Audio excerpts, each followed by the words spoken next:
শক্তিশালী রাষ্ট্র নরেন্দ্র দামোদর দাস মোদীর নেতৃত্বে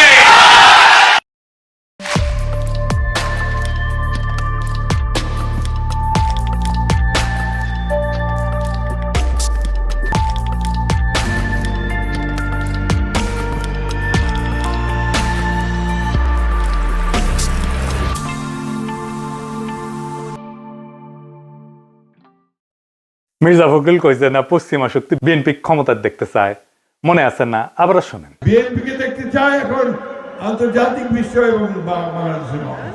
আচ্ছা, আপনাদের মনে ইচ্ছা আছে না ভারত কাকে বাংলাদেশে ক্ষমতায় দেখতে চায়?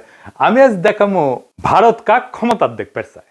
কোন ষড়যন্ত্র তত্ত্ব না, একেবারে ফ্যাক্ট দিয়ে দেখামো ইন্ডিয়া কাক ক্ষমতার দেখতে চায়। তাহলে আমগারে কোনটি দেখা লাগবি? যে দেখা লাগবি ইন্ডিয়া মিডিয়ায়, ইন্ডিয়ান বুদ্ধিজীবীদের কথায়, ইন্ডিয়ান পলিটিশিয়ানদের কথায়, তাদের ডিপ্লোম্যাটিক ভাষায়, আর দেখা লাগবি আন্তর্জাতিক থিঙ্ক ট্যাঙ্কের নিরপেক্ষ বক্তব্যে। আসেন দেখি ইন্ডিয়ান মিডিয়া থিঙ্ক ট্যাঙ্ক কি করছে। থিঙ্ক ট্যাঙ্কি শুনলে আমার আবার গুয়ের ট্যাঙ্কের কথা মনে হয়ে যায়। যাই হোক, আসেন দেখি। প্রথমে দেখি টিভিএস এর একটা স্টোরি। মোটামুটি সবকিছু একসাথে করার চেষ্টা করেছে তারেক রহমানের দেশে আসা নিয়ে ইন্ডিয়ান মিডিয়ান নিউজ গুলো। টাইটেল দিছে Tarique Rahman home coming, a view from India. Tarique রহমানের দেশে ফেরা ভারতের দৃষ্টিতে। তারা বলতেছে এটা potentially game changing political moment, মানে রাজনীতির গতিপথ বদলাই দিতে পারে এমন মুহূর্ত। এখানে ওরা করছে, একটা পত্রিকা লিখেছে, ইংরেজিতে লিখেছে, ইংরেজি যেহেতু লিখেছে ঠিকই লিখেছে, তাই না? এটা বাংলা করলে বোঝা যায়। সাম্প্রতিক কিছু ইঙ্গিত থেকে বোঝা যাচ্ছে যে বিএনপি এবং ভারতের মধ্যে সতর্কভাবে সম্পর্ক পুনর্গঠনের একটা সম্ভাবনা তৈরি হয়েছে, যা দুইটা সাম্প্রতিক ঘটনার উপরে ভিত্তি করিয়া। প্রথমত উল্লেখ করা হয়েছে যে ডিসেম্বরের শুরুতে ভারতের প্রধানমন্ত্রী নরেন্দ্র মোদী খালেদা জিয়ার অবনতিশীল স্বাস্থ্যের বিষয়ে উদ্বেগ প্রকাশ করেন এবং সব ধরনের সহায়তা দেওয়ার প্রস্তাব দেন। এর জবাবে বিএনপি দ্রুতই প্রকাশ্যে এই উদ্যোগকে স্বাগত জানায় এবং মোদীর প্রতি তাদের আন্তরিক কৃতজ্ঞতা প্রকাশ করে। পর্যবেক্ষকদের মতে এই বিনিময়কে দুই পক্ষের সম্পর্ক উষ্ণ হওয়ার একটা ছোট হইলেও তাৎপর্যপূর্ণ সংকেত হিসাবে দেখা হচ্ছে। ভারতীয় কর্মকর্তারা হয়তো রহমানের, মানে তারেক রহমানের নেতৃত্বাধীন বিএনপিকে বাংলাদেশের জন্য আরো প্রেডিক্টেবল, উদারপন্থী এবং গণতান্ত্রিক বিকল্প হিসাবে দেখতে পারেন। এইবার আমরা সুবীর ভৌমিকের বক্তব্যটা দেখে আসি। হ্যাঁ, ভারত বাংলাদেশে কোন সরকার চাইবে? খুব সোজা উত্তর আমি তোমায় দিয়ে দিচ্ছি। Awami League is not in election, next best option is BNP, obviously not Jamaat. তারা অলরেডি 50 লাখ লোক নিয়ে জেহার টেয়াদের হুমকি দিচ্ছে। ফলে জামাত অবভিয়াসলি ইন্ডিয়া চাইবে না। অত অনেক কথা, ডিপ্লোম্যাটিক কথা বলে তো লাভ। কানেকশনটা হচ্ছে 71। আমরা একসাথে, আমার সৈন্য এবং মুক্তিযোদ্ধারা রক্ত ঝরিয়েছে, সেই সুবাদে Awami League. This is the historical fact. তো এই জায়গাতে হঠাৎ করে আজকে অন্য কিছু ডাইনামিক্স চলে আসবে, এটা তো আশা করাটাও ভুল। কিন্তু যে গভর্নমেন্ট আসবে তার সাথে ইন্ডিয়াকে তো ডিল করতে হবে। দেখেছেন? এবার আরেকটা স্টোরি দেখি। ঢাকার রাজনীতি শেখ হাসিনার বাইরে সরে যাওয়ায় ভারত হাত বাড়াচ্ছে বাংলাদেশ জাতীয়তাবাদী দলের দিকে। এখানে বলা হয়েছে মোদী যে খালেদা জিয়ার স্বাস্থ্যের খোঁজ নিচ্ছে, সেটা হইতেছে সিগন্যাল যে বিএনপির সাথে এনগেজ হইতেছে ইন্ডিয়া হাই লেভেলে। বুঝে চাও? ডেকান হেরাল্ডে কয়া হইতেছে বাংলাদেশে শেখ হাসিনার বিকল্প হিসেবে তারেক রহমানের বিএনপির দিকে ঝোঁকের ইঙ্গিত দিচ্ছে ভারত। তো এই যে সম্পর্ক, এটা অনেক আগে থেকে শুরু হয়েছিল। এইটা ইন্ডিয়ান ফরেন মিনিস্ট্রির ব্রিফিং এ একটা প্রশ্ন ওঠে। একজন জার্নালিস্ট এটা প্রশ্ন করে। এইটা প্রথম আলো রিপোর্টেই আসছে। এটা বলতেছে, একজন সাংবাদিক প্রশ্ন করেন 2018 সাল থেকে ভারত লন্ডনে অবস্থানরত বিএনপির নেতৃত্বের সঙ্গে যোগাযোগে ছিল এমন প্রতিবেদন বিষয়ে, পাশাপাশি বিএনপির কোন নেতা বাংলাদেশে ফেরার আগে ভারতের ক্লিয়ারেন্স নিয়ে কি কোনো আলোচনা হয়েছিল কিনা এ বিষয়ে প্রশ্ন করে। বিএনপির প্রিয় প্রথম আলোতেই এটা আছে। এটা এমনকি ইন্ডিয়ার ফরেন মিনিস্ট্রির ওয়েবসাইটও আছে এই আলাপটা। আর এটা রিপোর্ট করেছে ইকোনমিক টাইমস। এটি করছে নতুন সমীকরণের প্রেক্ষাপটে খালেদা জিয়ার ভারতের প্রতি রাজনৈতিক উত্তরাধিকার নরম হয়েছে। এটা ইংরেজিটা খটোমটো হয়েছে, মানে খালেদা জিয়ার উত্তরাধিকারী ভারতের প্রতি নরম হয়েছে। ডিপ্লোম্যাট একটা রিপোর্ট করেছে, জিয়ার জন্য মোদী আন্তরিক প্রার্থনা জানাইছেন এবং বলছেন যে ভারত বিএনপি চেয়ারপারসনকে, যিনি সংকটজনক অবস্থায় আছেন, সম্ভব সব ধরনের সহায়তা দিতে প্রস্তুত। জিয়াকে পাঠানো তার বার্তাটি শুধু সৌজন্যতার সীমায় আটকে নাই বলেই মনে হয় এবং অঞ্চল জুড়ে বিশ্লেষকরা দ্রুতই এর রাজনৈতিক গুরুত্ব অনুধাবন করেছেন। এটি ব্যাপকভাবে প্রতীকী হইলেও সচেতনভাবে কূটনৈতিক উদ্যোগ হিসেবে ব্যাখ্যা করা হয়েছে। একটি সংকেত যে ভারত বাংলাদেশের পরবর্তী সরকারের সঙ্গে উষ্ণ সম্পর্ক গড়ে তুলতে প্রস্তুত, যা এই মুহূর্তে জিয়ার বিএনপি গঠন করতে পারে বলে মনে হইতেছে। দা উইক বলছে, কেন তারেক রহমানের ফেরা ইন্ডিয়ার জন্য খুশির খবর, তারাই লিখেছে। এটা খুব ইন্টারেস্টিং রিপোর্ট করছে ইন্ডিয়ান এক্সপ্রেস। এটা প্রিমিয়াম কন্টেন্ট, মানে আপনাকে টাকা দিয়ে পড়া লাগবে। শিরোনাম হইতেছে, দশকের পর দশক প্রতিক্রিয়াশীল নীতির পর ভারতের প্রতি নিজেদের অবস্থান পুনর্নির্ধারণের সুযোগ পেয়েছে বিএনপি। বাবা, মেলা সুযোগ দিছে, তারা কি এই মুহূর্তটি কাজে লাগাতে পারবে? একদম শেষে বলছে, ভবিষ্যতে যদি ফেব্রুয়ারি নির্বাচনে বিএনপি জয় হয়, তাহলে ভারতের যে বিএনপির সঙ্গে তখন কাজ করতে হইতে পারে, সেই বিএনপি নিঃসন্দেহে আগের চেয়ে ভিন্ন হবে, নিঃসন্দেহে আগের চেয়ে ভিন্ন হবে, এবং সম্ভবত সহযোগিতার ক্ষেত্রেও আরো বেশি অনুকূল এবং গ্রহণযোগ্য হবে। আবার একটা জিনিস কথা বলছে, খুব ইন্টারেস্টিং কথা। বিএনপি স্ট্র্যাটেজি ঠিক করে দিচ্ছে।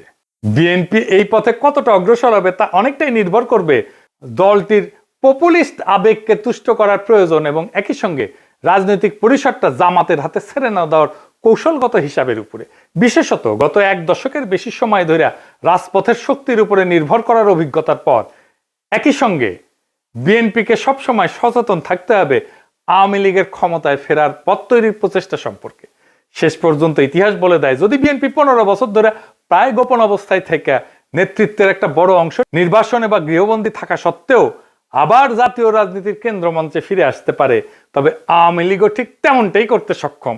মানে বলে দিতেছে, মনে রেখো, আওয়ামী লীগ আবার ফিরে আসতে পারে। বাংলাদেশের রাজনীতিতে আওয়ামী লীগকে সমঝেছিল।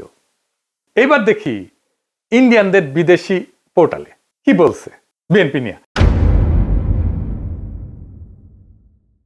ইউরেশিয়া বলতেছে, ইংরেজি যেহেতু কয়েছে ঠিকই গেছে, তাই না? ভারত এবং বিএনপি উভয় উগ্র ইসলামপন্থী জামাত ইসলামীকে দূরে রাখার বিষয়ে আগ্রহী।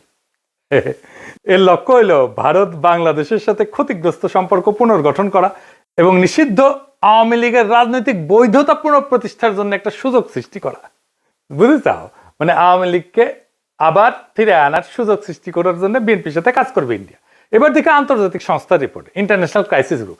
এটা একটা স্বাধীন অলাভজনক প্রতিষ্ঠান, আন্তর্জাতিক সংস্থা বলে বলা হয় আর কি। এটা নিরাপত্তা বিশ্লেষণ করে, রাজনৈতিক অস্থিতিশীলতা নিয়ে রিপোর্ট ছাপে, বিশ্বজুড়ে সংঘাত এটা নিয়ে রিপোর্ট ছাপে। তারা গবেষণাও করে, মাঠ পর্যায়ের তথ্য, কূটনৈতিক নেটওয়ার্ক, বিভিন্ন দেশের রাজনৈতিক পরিস্থিতি নিয়ে রিপোর্ট প্রকাশ করে। এবং এই ইন্টারন্যাশনাল ক্রাইসিস গ্রুপ ভারতের উপর নিয়মিত রিপোর্ট প্রকাশ করে, বিশেষ করে কাশ্মীর, দক্ষিণ এশিয়ার নিরাপত্তা, ভারত পাকিস্তান সম্পর্ক, মানবাধিকার এবং আভ্যন্তরীণ রাজনৈতিক উত্তেজনা নিয়ে। এরা লিখিচ্ছে, এটিও মনে হয় যে বাংলাদেশের রাজনৈতিক শক্তিগুলোর মধ্যে এই দলটি ভারতীয় স্বার্থ এবং উদ্বেগকে সম্মান জানাতে সবচেয়ে বেশি আগ্রহী ও গ্রহণযোগ্য অবস্থানে রয়েছে। অতীতে দলটিকে প্রায় ভারত বিরোধী হিসেবে দেখা হইলেও সাম্প্রতিক সময়ে তারা নিজেদের অবস্থান সংযত করার উদ্যোগ নিছে, জামাতে ইসলামের সঙ্গে দূরত্ব সৃষ্টি করছে এবং আওয়ামী লীগ যে ধর্মনিরপেক্ষ রাজনৈতিক পরিসরটি আগে দখলে রেখেছিল তার একটি অংশ দখলের দিকে অগ্রসর হয়েছে। বুঝছাও? আচ্ছা, এইবার আসেন বাংলাদেশের ভিতরে ইন্ডিয়ান ইন্টারেস্ট কি বলে সেটা দেখি। বাংলাদেশে কারা ভারতের স্বার্থ রক্ষাকারী? বাংলাদেশের দুইটা পত্রিকা মূলত ভারতের স্বার্থ রক্ষাকারী, বন্দের আলো আর দিল্লি স্টার। এরা এখন তো বিএনপির ক্ষমতা আসার কথা বলতেছে, বিএনপির গুণগান এমন ভাবে গাইতেছে যে মনে হইতেছে এটার মালিক এখন বিএনপি। এরা যাকে ক্ষমতায় দেখতে চাইবে, মনে রাখবেন ইন্ডিয়া তাদের ক্ষমতায় দেখতে চাইতেছে। আপনারা দেখবেন প্রথম আলো, দিল্লি স্টার ক্রমাগত বিএনপির নেতাদের, বুদ্ধিজীবীদের লেখা ছাপতেছে। আপনি দেখতে থাকবেন, এরপরে শুরু হবে যারা এতদিন আওয়ামী লীগের পক্ষে লিখতো, সোহরাব হোসেন, টোহরাব হোসেন ইত্যাদি। মিজানুর রহমান তো মারা গেছে, সে থাকলে আর সেও লেখা শুরু করতো। তারা প্রথম আলোতে বিএনপির পক্ষে লিখতো। তাই প্রথম আলো, ডেইলি স্টার ভারতের রাজনৈতিক অবস্থানের এটা লিটমাস টেস্ট। জানেন তো লিটমাস টেস্ট এটা কেমিস্ট্রির কথা, ক্ষার আর অম্ল চেনে আর কি, এটা কাগজ দিয়া। তাহলে এখন মনে হইতেছে প্রথম আলো, দিল্লি স্টার বাংলাদেশে থাকাই উচিত। এত সহজে ইন্ডিয়ার অন্দর মহলের খবর আমরা কিভাবে পাবো? ওদের কাছ থেকে যেটা পাবো সেটাই বুঝে নেবো এটা ইন্ডিয়ান খবর। আপনি দেখেন 2025 নিয়ে একটা ছবি আঁকছে প্রথম আলো। এর মধ্যে প্রথম আলো, ডেইলি স্টারে আগুন নিয়ে তো কান্নাকাটি আছে, কিন্তু সবচেয়ে উজ্জ্বল ছবিটা তারেক রহমানের। উনি ভার্চুয়াল থেকে রিয়াল হইতেছেন আর যাইতেছেন উড়িয়া ভোটের বাক্সের দিকে। পিছে তারেক রহমানের বিড়ালের ছবিও আছে। প্রফেসর ইউনূসের পাশে গরিলা দুর্মুষ পেটা করিচ্ছে, কিন্তু হাসিনার ছবিটা দাদির মতো নির্মল, কত ভালো মানুষ। এই যে প্রথম আলো, ডেইলি স্টার, এইটা যে আওয়ামী বাকশালী ইন্ডিয়ান অ্যাসেট, কোনো সন্দেহ আছে এখন? এর মধ্যে খালেদা জিয়ার প্রতি সম্মান জানাইতে ঢাকা এসেছিলেন ইন্ডিয়ার পররাষ্ট্রমন্ত্রী জয়শঙ্কর। সে অন্তর্বর্তীকালীন সরকার এবং বিএনপির কয়েকজন শীর্ষ ব্যক্তির সাথে কথা বলছেন। কি ছিল তার চাওয়া? 1 নাম্বার, দুই দেশের সম্পর্কের মধ্যে যে উত্তেজনা সৃষ্টি হয়েছে তা হ্রাস করতে হবে। 2 নাম্বার, আসন্ন জাতীয় সংসদ নির্বাচনে আওয়ামী লীগকে অংশগ্রহণের সুযোগ দিতে হবে। কি আবদার! 3 নাম্বার, আওয়ামী লীগকে নির্বাচনে অংশগ্রহণের সুযোগ দেওয়ার জন্য প্রয়োজনে 12ই ফেব্রুয়ারি নির্ধারিত জাতীয় নির্বাচনের তারিখ পিছাইতে হবে।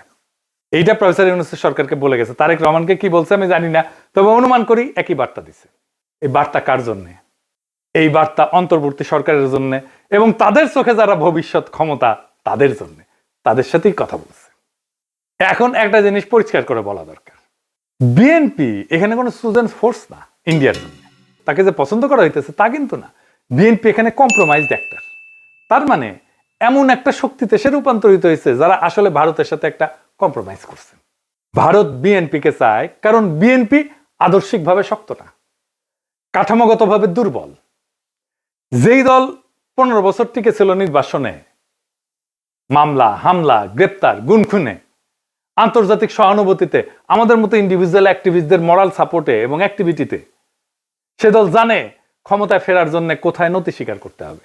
সে তারেক রহমান জানে তার বাবাকে হত্যা করছে ভারত, সে জানে তার মাকে ক্ষমতাচ্যুত করছে ভারত, সে জানে তার নির্যাতনও করছে ভারত, মাজা ভেঙে দিছে ভারত, তার মাকে জেলে দিছে, ইন্ডিয়া তিলে তিলে তাকে মৃত্যুর দিকে ঠেলে দিছে।